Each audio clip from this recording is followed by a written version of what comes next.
तो वहीं ग्वालियर में स्कूल की बसों में नियमों का पालन कम ही नजर आ रहा है। स्वराज एक्सप्रेस की टीम ने जब स्कूली बच्चों का भौतिक निरीक्षण किया तो पता चला कि जिन बसों में बिठाकर बच्चों को स्कूल से ले जाया जा रहा है वह बस चालक वर्दी तक नहीं पहने हुए हैं। इतना ही नहीं, सहचालक भी बगैर वर्दी के बसों में नजर आ रहे हैं। सुरक्षा के मानकों को भी ताक पर रखकर बसों का संचालन किया जा रहा है।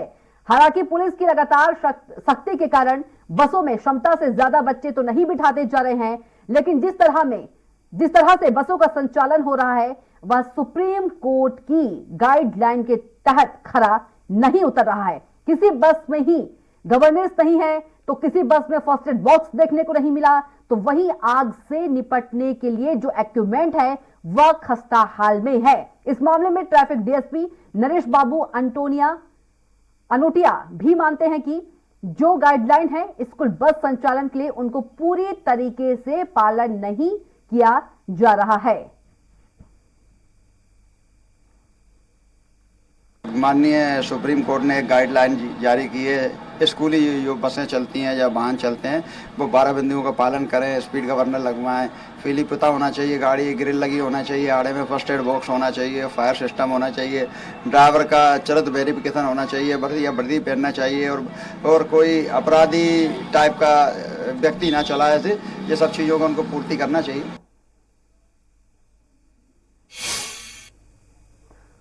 वहीं प्रदेश की आर्थिक राजधानी इंदौर शहर में लगातार बसों से हादसे होना आम सी बात हो गई है। तेज गति से स्कूल बसों के संचालन से रॉन्ग साइड चलाने से लगातार शहर में हादसे होते हुए नजर आ रहे हैं। इंदौर शहर प्रदेश की आर्थिक राजधानी, इंदौर शहर एजुकेशन हब भी है। शहर में कई प्रतिष्ठित स्कूल का संचालन भी किया जाता है, लेकिन बस संचालन को लेकर लगातार लापरवाही सामने आती है, जिससे कई बार मासूम बच्चों की जान पर भी आ जाती है। शहर में अलग अलग स्कूल से हजारों स्कूल बसों का संचालन भी किया जाता है, लेकिन किसी तरह की गाइडलाइन का पालन नहीं किया जाता है। एक और क्षमता से ज्यादा बच्चों को स्कूल बस में लाया जाता है, वहीं स्कूल समय से पहुंचने की होड़ में स्कूल बस को ओवर स्पीड से भी चलाया जाता है, जिसके कारण कई बार हादसे हो जाते हैं। स्कूल बस की मनमानी को लेकर जायजा लिया स्वराज एक्सप्रेस संवाददाता विकास सिंह सोलंकी ने। इसका फिटनेस किया जाता है 3 चक्कर चेक, क्योंकि साल में 1 चक्कर होता है, नहीं फिर भी 3 राउंड लग जाते हैं चेक करने के लिए। अभी लास्ट बार आपकी स्कूल की बसों का कब हुआ था? अपना ये लगा हुआ है पूरा फिटनेस सब लगा हुआ है। हाँ वही जा रहा हूँ, विजिट भी हमारे 3 राउंड लगी जाते हैं, इसके अलावा कुछ नहीं। कितने बसों की क्षमता रहती, कितने बच्चों की क्षमता रहती है एक बस के अंदर? एक बस के अंदर क्या 52 सीटर रहती है, बाकी 2-2 सीटें हटा दी गई है, तो कम से कम 45 बच्चे बैठते हैं। प्रदेश की आर्थिक राजधानी इंदौर शहर में लगातार स्कूल बसों से जो है हादसे होते हुए नजर आ रहे हैं और आप देख सकते हैं कि कोई भी जिम्मेदार जो है कहीं ना कहीं इसकी रियलिटी चेक नहीं कर सकता। आप देख सकते हैं कितनी बसें यहाँ पर खड़ी, लेकिन देखने में आता है कि लगातार जो है रोंग साइड या ओवर स्पीड जो है, स्पीड के कारण जो है लोगों की जान जाती है। अगर बात की जाए तो 6 दिन पहले भी एक स्कूल बस से जो है युवक की जान चली गई थी, टकराने के बाद उसकी मौत हो गई थी। तो कहीं ना कहीं स्कूल बस जो है लगातार जो है अपनी मनमानी पर उतारू है। सर, लगातार बसों से हादसे होते हैं, किस तरह की गाइडलाइन का पालन आप लोगों द्वारा किया जाता है? सर, हमारे द्वारा जो बताई गई गाइडलाइन है वो तो सभी हम फॉलो कर रहे हैं। क्या आरटीओ के अधिकारी समय पर आते हैं, इसका फिटनेस या जो चेकिंग का रहता है चेकिंग किया जाता है? जी सर, समय समय पर चेकिंग होता है सर। कितने बच्चों की क्षमता रहती है एक बस के अंदर? सर, हमारी बस ये जो है 32 सीटर है, मिनिमम 32 सीटर है और मतलब कम से कम बच्चे आ रहे हैं अभी तो हमारी बसों में। क्या और बच्चों की बात तो की जाए, लेकिन कहीं ना कहीं जिस तरह से लगातार जो है शहर के अंदर जाम हो जाता है जब बच्चों को बिठाने की बात आती है, या कहीं ना कहीं जो रोंग साइड लगातार जो है स्कूल बसें देखी जाती है? नहीं सर, हमारे द्वारा तो ऐसी कोई स्थिति नहीं बनती, हम तो वैसे ही साइड से लगा के ही चलते हैं और मात्र मतलब स्लो इसमें ही चलते हैं, बाकी हमारे द्वारा कोई ऐसी स्थिति नहीं बनती। कितने वर्षों तक एक स्कूल बस स्कूल के बच्चों को लेके आ सकती है? सर, इसका जो फिटनेस में 15 साल का है वो 15 साल मिनिमम रहती है सर। तो निश्चित रूप से आप बस देख सकते हैं, लेकिन कहीं ना कहीं कुछ बसें ऐसी भी रहती है जो कहीं ना कहीं उनका फिटनेस की भी चेकिंग नहीं होती है, और कहीं ना कहीं जो जिम्मेदार अधिकारी हैं वो आप ध्यान नहीं दे सकते। आप देख सकते हैं किस तरह से बस है, और कहीं ना कहीं बस के अंदर किस तरह की चेकिंग अधिकारी द्वारा नहीं की जाती, जिससे कहीं ना कहीं लगातार जो है हादसे जो है होते हुए नजर आते हैं। और अगर बात की जाए तो इसमें ना ही यातायात पुलिस इसकी ओर ध्यान देती है, ना ही जो आरटीओ विभाग है इस ओर ध्यान देता है, और लगातार स्कूल बसों से हादसे जो है प्रदेश की आर्थिक राजधानी इंदौर शहर के अंदर बढ़ते हुए नजर आ रहे हैं। कैमरा पर्सन बंटी राठौड़ के साथ विकास सिंह सोलंकी, इंदौर।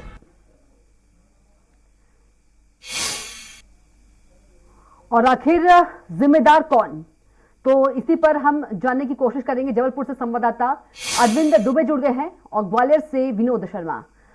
अरविंद, जब हादसे हो जाते हैं तब तमाम तरह की चीजें याद आती हैं अधिकारियों को भी, फिटनेस या जो यदि बात करें सुप्रीम कोर्ट की जो गाइडलाइन है, पहले ही क्यों नहीं याद आता है सारी चीजें?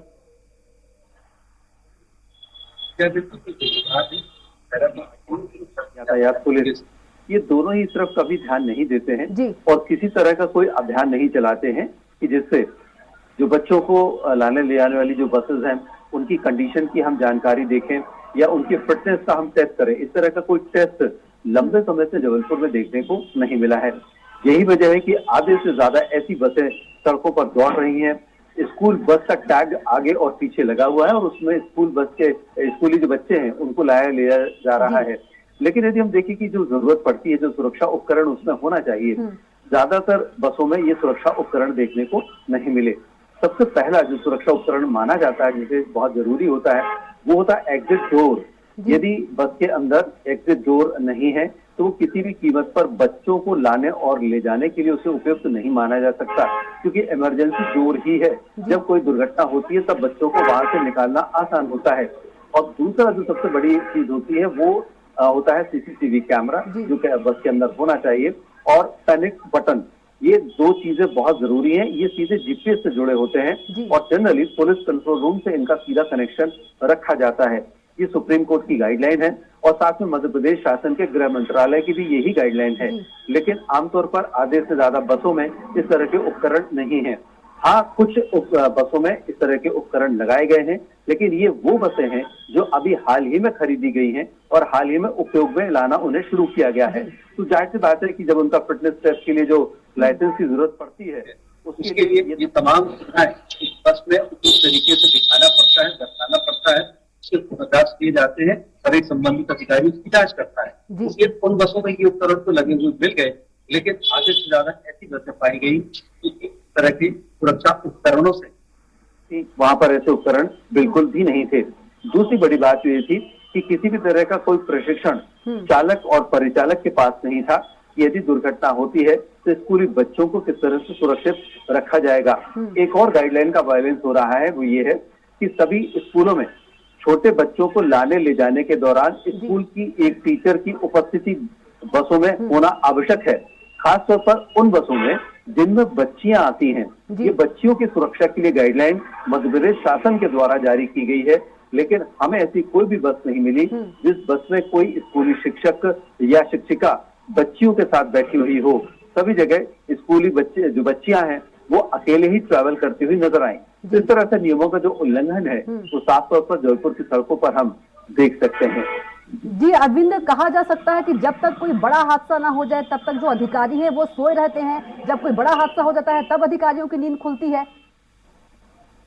देखिए, जब भी कोई दुर्घटना प्रदेश में कहीं पर भी होती है तो 2-3 दिन तक तो बड़ा शोर मचता है कि ये होगा, वो करेंगे, ऐसा करेंगे, जांच करेंगे, लेकिन कुछ दिनों के बाद ही सारी बातें जो है वो ठंडे बस्ते में डाल दी जाती हैं और अधिकारी और जो बस संचालक होते हैं उनकी जो मिलीभगत है उसकी वजह से ऐसा कोई सुधार साफ तौर पर हम नहीं देख पाते हैं।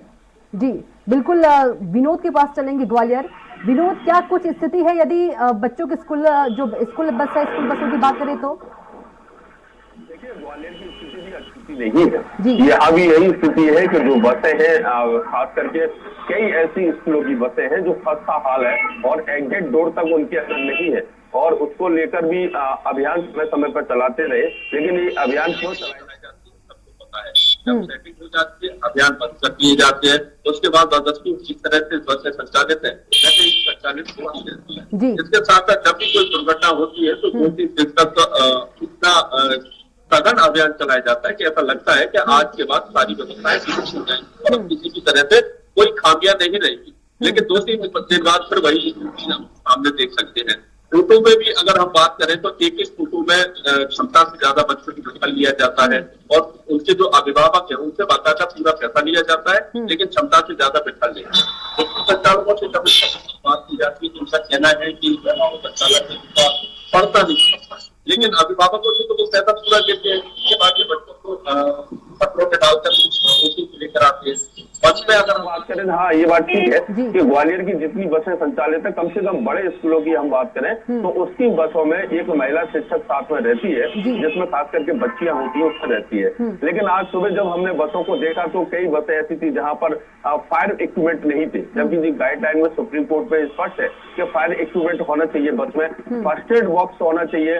कई बस जो थी उनमें फर्स्ट एड बॉक्स नहीं था। इसके अलावा जो वाहन चालक है, बस संचालक जो बस को चला रहा है उसको वर्दी में होना चाहिए, उसकी नेम प्लेट होना चाहिए कि कौन व्यक्ति है और वो वाहन चला रहा है। जो परिचालक है उसको भी वर्दी होनी चाहिए। और एक नियम और भी है जिसके तहत जो बस संचालक है, जो चालक जो है बस चालक, उसका संबंधित उसी जहाँ स्कूल है उसी थाने में उसका चरित्र सत्यापन का उनको कागज भी देना पड़ता है, डॉक्यूमेंट भी लेना पड़ता है। लेकिन ये भी यहाँ पर पूरी तरह से उल्लंघन हो रहा है। कोई भी जो बस चालक है वो अपना डीजल पेट्रोल बचाने के लिए ऐसे जगहों से बस को निकाल के ले जाता है जहां तमाम खतरा होता है। कभी रॉन्ग साइड भी हम देखते हैं कि निकाल के ले जाता है, बच्चे चिल्लाते रहते हैं, कोई सुनने को तैयार नहीं होता है। इसके साथ साथ अभी हमने कुछ दिनों पहले एक खबर भी दिखाई थी कि एक पंचर बस थी जिसका टायर पंचर हो गया था, ट्यूब, और उसके बाद भी वो बस संचालक उस बस को घसीटे हुए ले जा रहा था। हम लोगों ने उसको रोका, एसडीएम ने कार्रवाई की, लेकिन उसके बाद उस पर कोई सघन कार्रवाई नहीं हुई, जिससे इनके हौसले लगातार बुलंद होते रहते हैं। स्कूल संचालकों को इससे कोई लेना देना नहीं रहता। बस चालक है वो जिस हालत में बस को लेकर आते हैं, बच्चों को बैठाल के लाते हैं, ले आते हैं। एक एक बस में कई बार क्षमता से ज्यादा बच्चे होने पर, अभी चूंकि सर्दी थी इसलिए ज्यादा फर्क नहीं पड़ता, लेकिन गर्मियों में बच्चों को पसीना से बुरा हाल हो जाता है, गर्मी से बुरा हाल हो जाता है और वो काफी परेशान होते रहते हैं। क्योंकि एक बस को अपने मुकाम तक पहुंचने के लिए, जब स्कूल तक जाने के लिए और स्कूल से घर तक जाने के लिए 1.5 से 2 घंटे, कई बसों में 1 घंटे लगते हैं। शहर से बाहर स्कूल है, बच्चों को ड्रॉप करते हुए, पिकअप करते हुए जब बसें चलती हैं तो काफी वक्त लग जाता है। ऐसे में बच्चे परेशान होते हैं तो इस बात का भी कतई उसमें ख्याल नहीं रखा जाता। तो बहुत सारी ऐसी खामी है जिनकी गाइडलाइन तो बना दी गई है और नियम भी है, कागजों में बाकायदा उनका पालन होता है, उनका जो फिटनेस होता है वो भी हो जाता है। लेकिन आखिर ये आश्चर्य की बात है कि उन बसों का फिटनेस कैसे हो जाता है, क्योंकि जो बस दिखने से ही इतनी बदतर हालत में नजर आती है कि उसमें बैठा नहीं जा सकता, वो बस भी स्कूल में कई बार संचालित होती है, उनकी फिटनेस हो जाती है। तो बगैर मिली भगत के इतना सब कुछ नहीं हो सकता। गाइडलाइन का पालन होना चाहिए। हमारे नौनिहाल हैं, छोटे छोटे बच्चे हैं, काफी डर जाते हैं जब भी कोई थोड़ा बहुत उनको लगता है कि बस में कोई परेशानी है, और उनके जो छोटे मानसिक पटल पर बड़ा उसका विपरीत असर पड़ता है। लिहाजा चाहे वो प्रशासन हो, शासन हो या परिवहन विभाग हो या फिर यातायात विभाग हो, जब तक संयुक्त रूप से कार्रवाई नहीं की जाएगी, जब तक एक कड़ी कार्रवाई नहीं की जाएगी, तब तक इस तरह की घटनाएं, दुर्घटनाओं को रोका नहीं जा सकता। और केवल खाना पूर्ति करने से 2-3 दिन तक इधर उधर दौड़ने से, जब कोई बड़ा हादसा हो जाता है, जब कोई बड़ा मामला हो जाता है तो कहा जाता है, लेकिन उसका कोई पालन नहीं किया जाता है। आपने सही कहा कि सिर्फ कागजों में ही खाना पूर्ति की जाती है। हम लोगों ने भी देखा है, अगर कागजों में खाना पूर्ति नहीं हो तो फिर इस तरह से उनको फिटनेस कैसे मिल जाती है, और कोई कार्रवाई अभी तक इतनी बड़ी देखने में नहीं मिलती, जबकि कह सकते हैं कि बड़ी संख्या में बसों का संचालन होता है और हर स्कूल में बसें हैं और उसका संचालन किया जा रहा है, लेकिन उन पर कोई कार्रवाई नहीं होती। कई बार तो ये भी देखने को मिला है कि परिचालक भी नहीं होता बस में और चालक उस बस को चलाया जाता है। पीछे से कोई बच्चा अचानक अगर दरवाजा खोल ले और वो बाहर की तरफ निकल जाए या खिड़की से कोई बाहर झांक रहा हो और उसका हाथ बाहर हो, और ऐसे में कोई दूसरा वाहन की वो चपेट में भी आ सकता है। तो इस तरह के भी हालात हमने देखने को मिले हैं, उन पर भी कार्रवाई नहीं होती है। हाँ, ये जरूर है कि समय समय पर, महीने में, हफ्ते में जब एक समय आता है और जब उनको जेबें भरनी होती है जिम्मेदारों को, तो जरूर चेकिंग की कार्रवाई की जाती है, और जब जेबें भर जाती है या फिर उनका महीना हफ्ता बंद जाता है तो ये कार्रवाइयों की तरफ से मुख मोड़ लेते हैं। तो ये नहीं चलेगा, कम से कम ये बच्चों के साथ तो इस तरह से नहीं होना चाहिए और बच्चों की सुरक्षा का पूरा तरह से ख्याल होना चाहिए। छोटे छोटे मासूम बच्चे बच्चे जब घर से जाते हैं उनके माता पिता इसलिए भेजते हैं कि उनका भविष्य संवरेगा, लेकिन उनको ये नहीं पता होता कि इन बस संचालकों की बदहाली से और इनकी लापरवाही से किसी का भी मासूम या तो दुर्घटना में घायल हो सकता है या फिर और उसके साथ समस्या खड़ी हो सकती है। तो ये समझना होगा, स्कूल संचालक भी इससे अपने आप को दूर नहीं रख सकते, क्योंकि जवाबदारी स्कूल संचालकों की होती है कि उनके यहाँ जो बस चल रही है वो ठीक है या नहीं है। अगर ठीक नहीं है तो उनको तत्काल हटाया जाए, दूसरी बसें लाई जाए, क्योंकि स्कूल के नाम से बच्चे आते हैं, बसों के नाम से बच्चे नहीं आते। लिहाजा बसें ठीक होंगी तो स्कूल में जब बच्चे पहुंचेंगे तो स्वस्थ पहुंचेंगे और किसी भी तरह से उनको परेशानी नहीं होगी और लौटकर वापस सुरक्षित घर पर लौटेंगे और उनके परिजनों को भी भरोसा होगा कि हमारे बच्चे स्कूल गए हैं और जब वापस आएंगे तो सुरक्षित वापस आएंगे, लेकिन डरे हुए परिजन नहीं होंगे। और एक चीज और देखने को मिलती है, कहीं ना कहीं परिजन भी इसमें थोड़ा बहुत हमें लगता है कि उनकी भी लापरवाही है। खराब बस है या किसी तरह से घटिया बस है तो उसमें पैसा कम लगता है, किराया कम के लालच में वो अपने बच्चों को उसमें जाने देते हैं, लेकिन पैसा जीवन से बढ़ के नहीं होता है। परिजनों को भी स्कूल प्रबंधन को भी इसमें ध्यान देना होगा विनोद, और जो घर वाले हैं पेरेंट्स को भी इस पर ध्यान देना होगा। तो चलिए बता देते हैं अपने दर्शकों को कि सुप्रीम कोर्ट की जो गाइडलाइन है उसके अनुसार क्या होना चाहिए।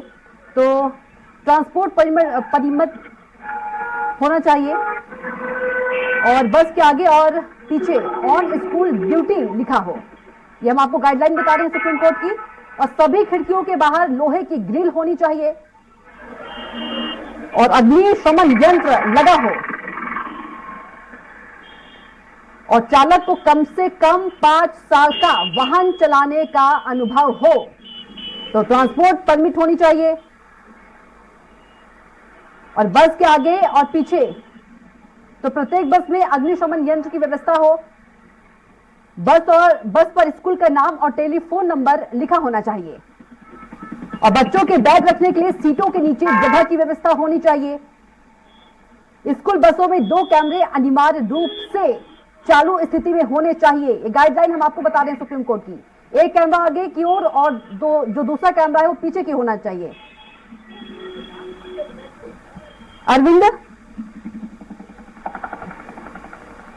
अरविंद, हमने सुप्रीम कोर्ट की जो गाइडलाइन है हमने दर्शकों को बताई, तो जब आप ग्राउंड रिपोर्टिंग में पहुंचे तो क्या ये सभी चीजें देखने को मिली?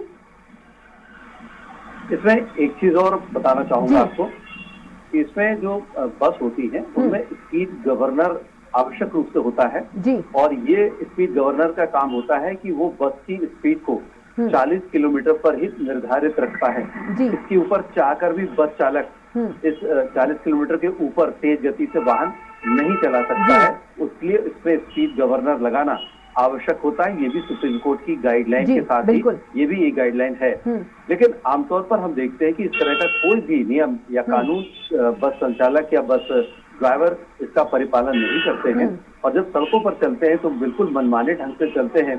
कई बार दृश्य इतना खतरनाक होता है कि हम देखते हैं कि रॉन्ग साइड से ही बस जो स्कूली बस के ड्राइवर हैं वो अपनी स्कूल बस को लेकर चले आ रहे हैं। यहाँ पर आपने स्पीड की बात करी, लेकिन जब वो सड़क पर चलते हैं चौराहे पे यातायात विभाग की पुलिस खड़े होते हैं, वो क्यों नहीं मनमानी पर रोक लगाते हैं? देखिए, तो जबलपुर में वैसे ही ट्रैफिक पुलिस बहुत कम है और जितनी भी पुलिस बल है वो ज्यादातर वीआईपी ड्यूटी में व्यस्त रहता है। इस वजह से सड़कों पर पुलिस जो यातायात पुलिस है उसे देखना तो बहुत मुश्किल काम होता है। जब कोई वीवीआईपी आने वाला होता है तब वो जरूर कहीं ना कहीं खड़े नजर आते हैं, लेकिन बाकी टाइम कहीं मॉनिटर नहीं है। जितनी भी मॉनिटरिंग है वो चूंकि स्मार्ट सिटी के अब सब सीसीटीवी कैमरे लग गए हैं तो उनके माध्यम से की जाती है, लेकिन वो स्मार्ट सिटी के जो सीसीटीवी कैमराज हैं वो भी पुलिस इसलिए उपयोग करती है कि उन्हें उसका चालान के लिए उपयोग करना होता है। तो चालानी कार्रवाई के लिए वो कैमरे यूज हो रहे हैं। कुल मिलाकर ये कहा जा सकता है कि जो मॉनिटरिंग का काम है वो सड़कों पर अब पूरी तरह से आधारहीन हो गया है और अराजक हो गया है, किसी का भी जोर नहीं है। इसका फायदा स्कूली बस चालक भरपूर उठा रहे हैं। स्कूली बसों में बैठने वाले बच्चे अपनी जान हथेली पर लेकर यात्रा कर रहे हैं। उन अभिभावकों की मजबूरी है क्योंकि शिक्षा इतनी महंगी हो गई है कि एक तो वे वैसे ही बच्चों की पढ़ाई के खर्च के बोझ के तले दबे होते हैं और ऐसे में मजबूरी में उन्हें सस्ते ट्रांसपोर्टेशन का सहारा लेना पड़ता है। और जो स्कूली बस हैं, जाहिर सी बात है कि वो दूसरे ट्रांसपोर्टेशन से सस्ते होते हैं, उनके चार्जेस कम होते हैं। इस वजह से उन्हें ऐसी बसों में अपने बच्चों को स्कूल के लिए भेजना पड़ता है और फिर उन्हें इंतजार करना पड़ता है उनके वापस लौटने का। जी बिल्कुल। विनोद के पास चलेंगे। विनोद, जिस तरह से अरविंद ने स्पीड की बात करी, तो यदि ग्वालियर में बात करें, ग्वालियर में क्या स्थिति है यातायात विभाग की ओर से? कमोबेश यही स्थिति है ग्वालियर में, जैसा मैंने आपको पहले बताया था कि स्पीड गवर्नेंस को लेकर कोई यहाँ सतर्कता नहीं थी। बस चालक खूब बेसतरी से गाड़ी को दौड़ाते हैं। लेकिन इसमें मैं एक बात और कहूंगा कि बस के जो चालक है और परिचालक है, इन दोनों में एक और आदत होती है बीड़ी पीने की और गुटखा खाने की। और हमने अक्सर देखा है कि बस को चलाते हुए बीड़ी पीते हुए दिखाई देते हैं, गुटखा खाते हुए हमें दिखाई देते हैं। तो इसका जो बच्चों पर बड़ा विपरीत असर पड़ता है और इसको लेकर बच्चे बेहद परेशान हो जाते हैं, क्योंकि जब कोई चालक बीड़ी पीता है तो उसका धुआं पूरा बस के अंदर रहता है और वो धुआं बच्चों के मुंह में होकर उनके शरीर में जाता है। इसके साथ साथ इस पर कड़ी कार्रवाई होनी चाहिए, क्योंकि इनके अभिभावक है, उनका भी कहना है कि इसको बंद होना चाहिए। अभिभावक 24 घंटे बस के अंदर नहीं रह सकते, लिहाजा इस तरह की हरकतें भी हमें देखने को मिल रही है। अभी कुछ दिनों पहले एक ऐसे बस चालक को यातायात पुलिस ने पकड़ा था जो शराब के नशे में था, और जब बच्चों को स्कूल से वापस घर छोड़ने जा रहा था तो उसको खुद ही होश नहीं था कि वो कहाँ जा रहा है, और उसने बीच चौराहे पर बस को खड़ा कर दिया और सो गया। तो उसके खिलाफ हालांकि कार्रवाई हुई और कड़ी कार्रवाई हुई, लेकिन ये स्कूल संचालकों को अपने स्तर पर देखना चाहिए कि उनके जो वाहन चालक है, परिचालक है, उनको इस तरह का कोई शौक ना हो। चलिए विनोद, आपका भी बहुत धन्यवाद तमाम जानकारी के लिए, और अरविंद आपका भी बहुत धन्यवाद।